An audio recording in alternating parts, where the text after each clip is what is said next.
It's been a few weeks since the last recording. Sorry about that. Of course, I guess it's just a few seconds for you. I'll leap down the playlist.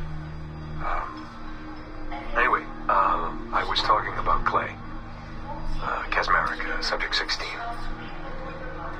So, when I fell into a coma back in Italy and woke up in the Animus Black Room, it was, so calming. It felt like I had woken up into a dream. Haze. A dream where none of this mess had ever happened. Felt like I should just be getting ready for another day of pouring drinks at bad weather and another day of complaining about being between girlfriends and wondering what the hell to do with myself.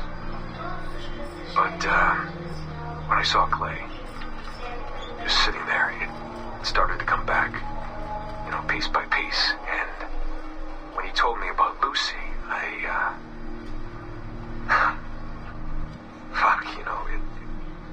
it hurt.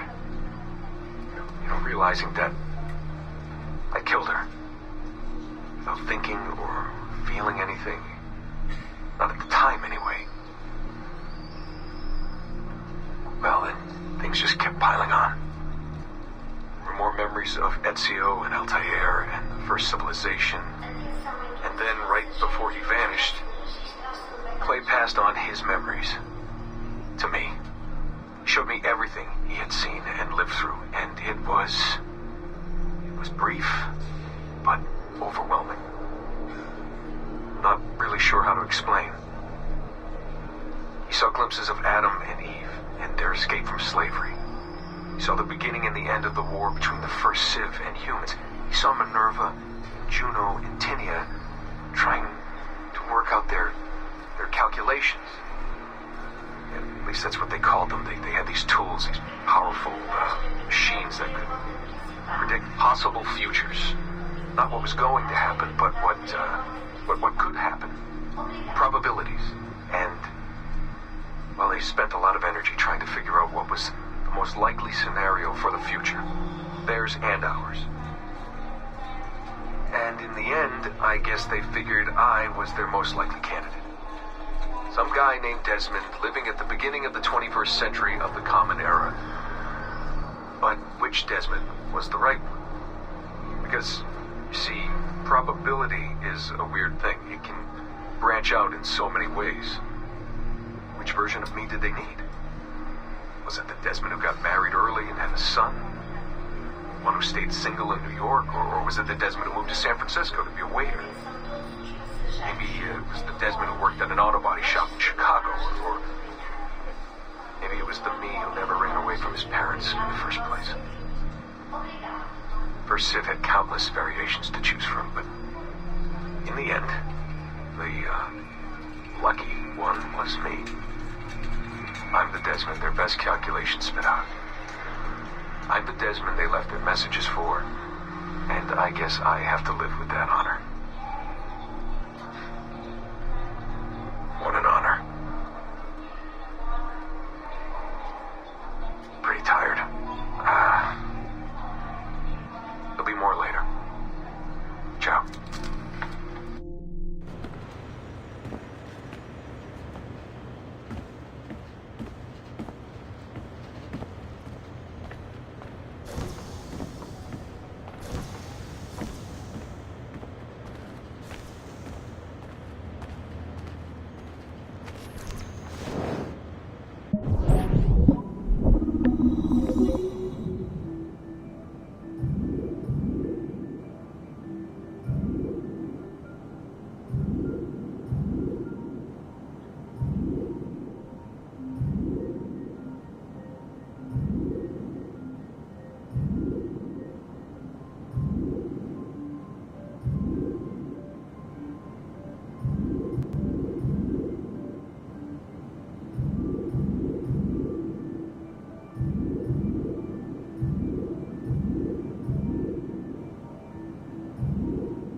Our researchers looked into the life of Altair Ibn Lahad, hoping to find a biography that might serve as a positive role model for Abstergo's global outreach programs. Unfortunately, this renegade assassin proved to be no such thing. In much of his footage, we see a man gleefully flouting some of his culture's most entrenched taboos, with an arrogance that borders on messianic. Altair! No! This is not our way! To burn a man's body is forbidden! Many of our researchers felt that the arguments articulated by Altair's rival, a man known as Abbas, were clearer and more cogent than any we heard from Altair. I recently put in a request that more effort be dedicated to locating one of Abbas's descendants, if any exist. It's clear to us that Altair's transgressions were the primary motivation behind the ultimate dissolution of his despicable order by the middle of the 13th century. We therefore strongly recommend a pass on this property, in favor of a more agreeable and inspiring figure from this era.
Surrogate initiative. Test.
Our initial research into the life of Ratana Gaydon focused on a period spanning his late teens to his early 30s, but our researchers came away unimpressed by his calm and stoic demeanor, with occasional flashes of extreme anger. This was not the sort of leading man we felt comfortable endorsing. We decided, therefore, to delve into his early childhood, with the hope that scenes of pre-colonial America might hold some appeal. As you can see here, there is a certain naive charm and innocence to this young boy. Unfortunately, our researchers found this young man's story deeply problematic as well. For one, the omnipresence of the Mohawk culture lacks the balance necessary to tell the true story of America. And secondly, the Mohawk language would certainly be an issue for most of our audience.